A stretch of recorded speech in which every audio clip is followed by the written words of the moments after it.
उपचुनाव के नामांकन के आखिरी दिन खतौली विधानसभा सीट से भाजपा प्रत्याशी राजकुमारी सैनी ने पर्चा दाखिल कर दिया है।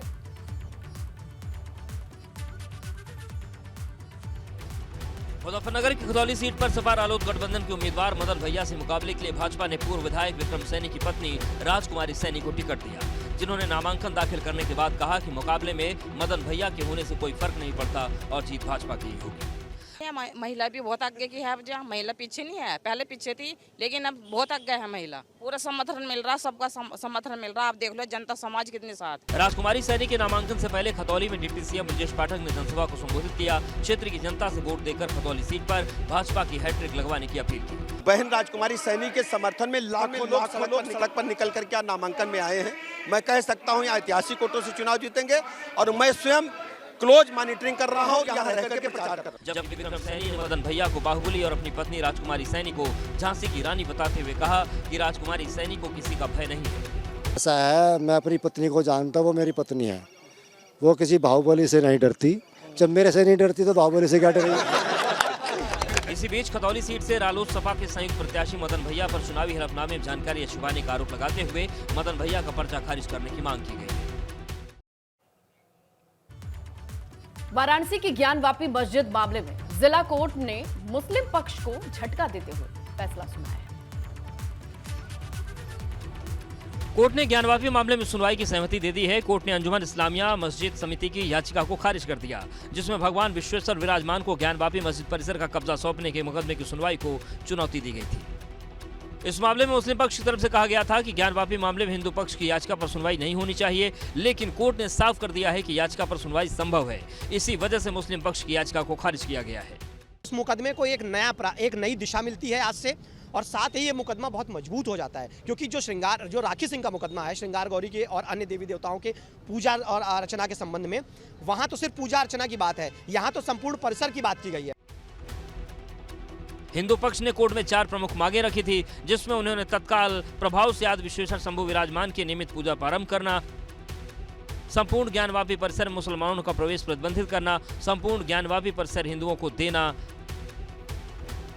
और मंदिर के ऊपर बने विवादित ढांचे को हटाना शामिल है। वाराणसी की विशेष कोर्ट ने ज्ञानवापी मस्जिद मामले में हिंदू पक्ष की याचिका को सुनवाई के योग्य माना है। फास्ट ट्रैक कोर्ट ने मुस्लिम पक्ष की आपत्ति को खारिज करते हुए हिंदू पक्ष की याचिका को सुनने योग्य बताया है। सिविल जज महेंद्र कुमार पांडे ने 27 अक्टूबर को फैसला सुरक्षित रख लिया था। अब मामले में अगली सुनवाई 2 दिसंबर को होगी। 2 दिसंबर की डेट है। पूजा ऑर्डर 39 इंटरिम इंजंक्शन का एप्लीकेशन है, उसमें तुरंत पूजा की अनुमति हमको प्रदान की जाए। इस बात पर सुनवाई अगली होनी है। रिटर्न स्टेटमेंट और इशू फ्रेम हो। कोई हार जीत किसी की नहीं है। अभी सूट तो ट्रायल होना बाकी है। अभी एक इंटरलोकेटरी ऑर्डर पर कोई हार जीत तय नहीं होती। गौरतलब है कि इस मामले में वादी किरण सिंह की तरफ से ज्ञानवापी परिसर में मुस्लिमों का प्रवेश वर्जित करने, परिसर को हिंदुओं को सौंपने और कथित शिवलिंग के पूजा पाठ और भोग की अनुमति मांगी हुई थी। मामले में मुस्लिम पक्ष की यानी अंजुमन इंतजामिया ने वाद की विचारणीयता पर सवाल उठाते हुए मुस्लिम पक्ष के मुताबिक ये मामला प्लेस ऑफ वर्शिप एक्ट 1991 के तहत आता है, लिहाजा इस पर सुनवाई ना की जाए।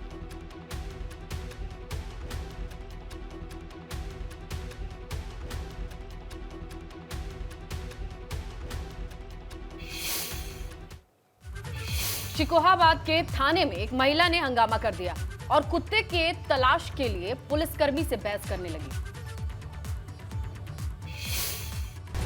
बहस की मुख्य वजह इनके पालतू कुत्ते का गायब हो जाना है। दरअसल राष्ट्रीय बचत योजना के उपनिदेशक की पत्नी कोतवाली पहुंची और अपने लापता कुत्ते की बरामदगी कराने को लेकर पहले तो पुलिस से गुहार लगाई। जब पुलिस टीम ने उनकी शिकायत पर ब्लॉक के कर्मचारियों को पूछताछ के लिए बुलाया तो महिला ने थाने में जमकर हंगामा कर दिया। हम लौट के आए, एक नवंबर को लौट के आए तो हमें एक कुत्ता अपना, हमें यही डॉलर तो बाहर बैठा मिल गया। जब हमने बियर लेने गए तो इनकी पति ने बोले कि बियर जो है ना बालाजी भाग गए। जानकारी के मुताबिक महिला ने पहले तो इसकी ऑनलाइन शिकायत की थी, लेकिन जब कोई सुनवाई नहीं हुई तो वो खुद थाने में पहुंच गई और पुलिस स्टेशन में हंगामा मचा दिया और प्रभारी निरीक्षक से कुत्ता बरामद कराने को लेकर बहस हो गई। काफी देर तक पालतू कुत्ते की बरामदगी को लेकर थाने में हंगामा चलता रहा। बाद में प्रभारी निरीक्षक ने महिला को समझाकर घर भेज दिया। बरेली रेलवे स्टेशन पर उस वक्त जोरदार हंगामा हो गया जब ट्रेन में चढ़ने के दौरान टीटीई ने एक फौजी को धक्का दे दिया।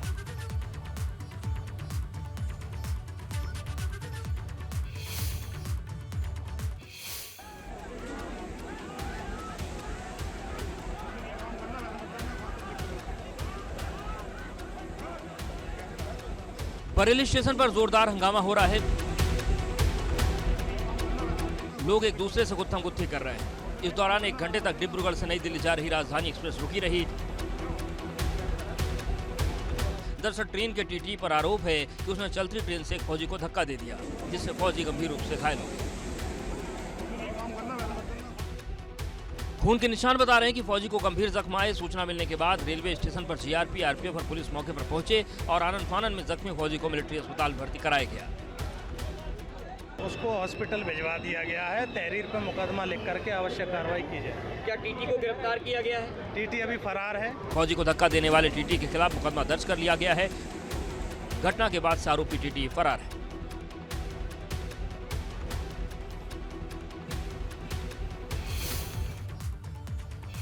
लखनऊ नगर निगम का आखिरी सत्र काफी हंगामेदार रहा, जहां भाजपा पार्षदों ने अपनी सरकार के खिलाफ मोर्चा खोल दिया। भाजपा पार्षद अनुराग मिश्र तो गंदे पानी से भरी हुई बोतलों की माला लेकर सदन में पहुंच गए और बोतलों की माला को अपने गले में पहन लिया, जिसके बाद तो लखनऊ नगर निगम का सदन शेम शेम के नारों से गूंज उठा। मामला अनुराग मिश्र के क्षेत्र में गंदे और दूषित पानी का है, जहां सीवेज लाइन डैमेज है। पार्षद का आरोप है कि टूटे सीवर की वजह से ही उनके इलाके के लोगों को वहीं गंदा पानी पीना पड़ रहा है, जो उन्होंने इस बोतल में भर रखा है। मैं क्या करूं, आज मुझे बड़ी शर्मिंदगी हो रही है कि जो है ये सीवेज कंपनी जो महापौर जी के भी आदेशों को नहीं मान रही है। हम सब लोग असहाय की स्थिति में हैं।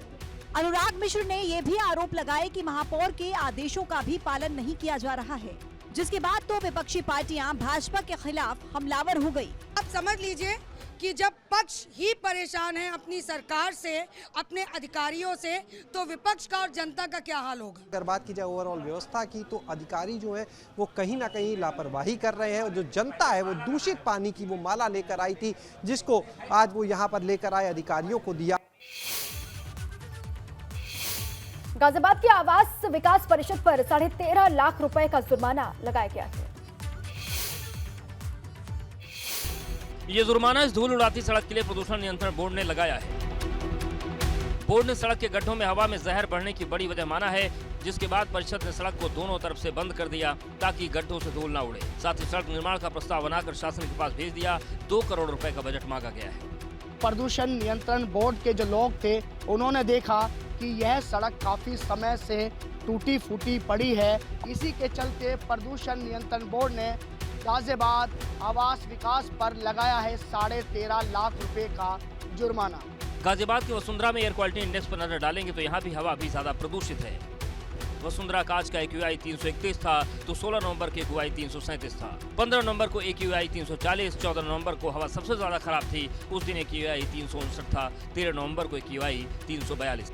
मौसम के पूर्वानुमान के मुताबिक उत्तर प्रदेश के लोगों को अभी प्रदूषण से राहत मिलने की कोई उम्मीद नहीं है। समय के साथ ठंड बढ़ने और उत्तर पश्चिम से हवा चलने से पराली का धुआं वातावरण में घुलने की उम्मीद जताई जा रही है।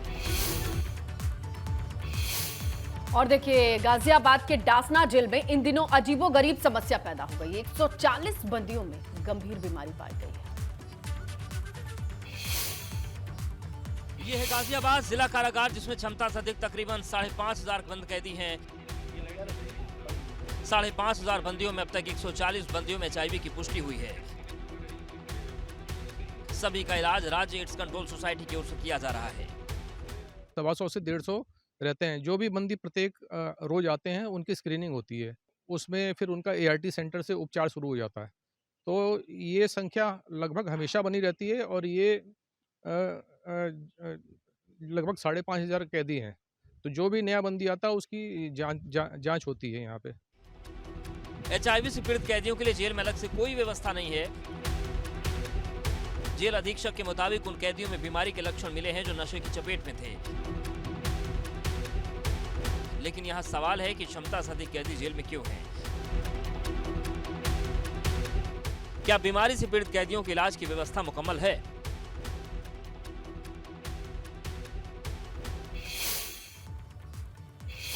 भाजपा के पूर्व विधायक पप्पू भरतौल के घर में घुस करके बदमाशों ने हमला किया, जिसका सीसीटीवी फुटेज सामने आया है। सीसीटीवी फुटेज में एक बदमाश दिख रहा है जो कुर्सियों को पटक पटक कर तोड़ रहा है। कुर्सियों को तोड़ने के बाद बदमाश स्कूटी को गिरा देता है।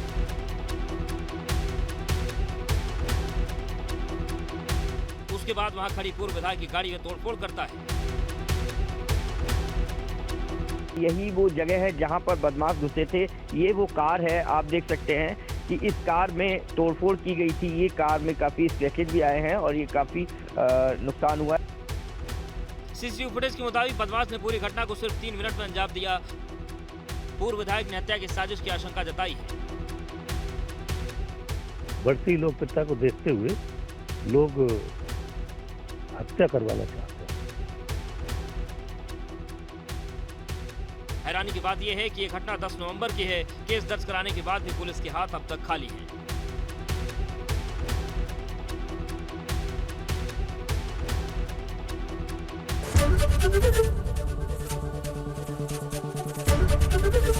एबीपी गंगा, खबर आपकी, जुबान आपकी।